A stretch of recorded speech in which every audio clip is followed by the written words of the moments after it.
সংসদে ইসলামী ব্যাংক ইস্যুতে তুমুল বিতর্কে জড়ালেন সরকারি ও বিরোধী দল। ব্যাংকটি ফের কেড়ে নেওয়ার অভিযোগ করেন বিরোধী দলের নেতা। পাল্টা জবাব দেন স্বরাষ্ট্রমন্ত্রী। এছাড়া অর্থনীতির নানা চ্যালেঞ্জের মধ্যেও সরকারের নানা পদক্ষেপ তুলে ধরেন অর্থমন্ত্রী। একজন ঋণগ্রস্ত ব্যক্তি 89 কোটি টাকা ব্যাংক যার কাছে পাবে তিনি বাংলাদেশ ব্যাংকের গভর্নর হয়েছেন। বাজেট অধিবেশনের তৃতীয় দিনে ইসলামী ব্যাংক নিয়ে কথার লড়াইয়ে জড়ায় সরকার ও বিরোধী দল। ব্যাংকটির চেয়ারম্যান বানানো হয়েছে একজন পরীক্ষিত প্রমাণিত আত্মসাৎকারী এবং দুর্নীতিবাজ ব্যক্তিকে।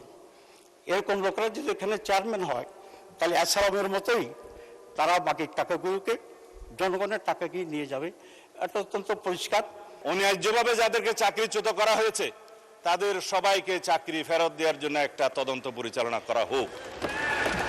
আর যাদেরকে রাজনৈতিক বিবেচনা চাকরি দেওয়া হয়েছে তাদের কয়টা সঠিক নিয়োগ হয়ে গেছে সে বিষয়েও তদন্ত করা হোক। এ সময় বিরোধী দলীয় নেতা বলেন, জোর করে এই ব্যাংক প্রকৃত মালিকদের কাছ থেকে কেড়ে নিয়েছিল ফ্যাসিস্ট সরকার। এখন আবারও ব্যাংকটি দখলের পায়তারা চলছে। জনগণের পারসেপশনটাকে এই ব্যাংক নিয়ে এটা অবশ্যই সরকারকে বিবেচনায় নিতে হবে। আমি মনে করি সরকার বিবেচনায় নিলে দেশ লাভবান হবে, জাতি লাভবান হবে। ইসলামী ব্যাংক কোনো কারণে যদি আরো ক্ষতিগ্রস্ত হয়, আমি ব্যক্তিগতভাবে মনে করি বাংলাদেশের অর্থনীতি মাটির সাথে বসে যাবে।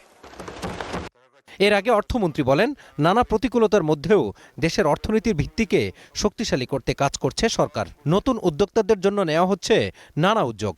ক্যাপিটাল মার্কেটকে প্রমোট করার জন্য এবং এটাকে এর মাধ্যমে দেশের অর্থনীতিকে গতি সঞ্চার করার জন্য যত প্রয়োজনীয় সংস্কারের প্রয়োজন সব সংস্কার করা হবে ইনশাআল্লাহ। দিনের শুরুতে ডাক ও টেলিযোগাযোগ মন্ত্রী বলেন, আগামী 6 মাসের মধ্যে স্কুল কলেজ ডিপিএম এর মাধ্যমে ডিজিটাল ল্যাব স্থাপন করা হবে। বগুড়া 4। Mazharul Islam, star news, Dhaka.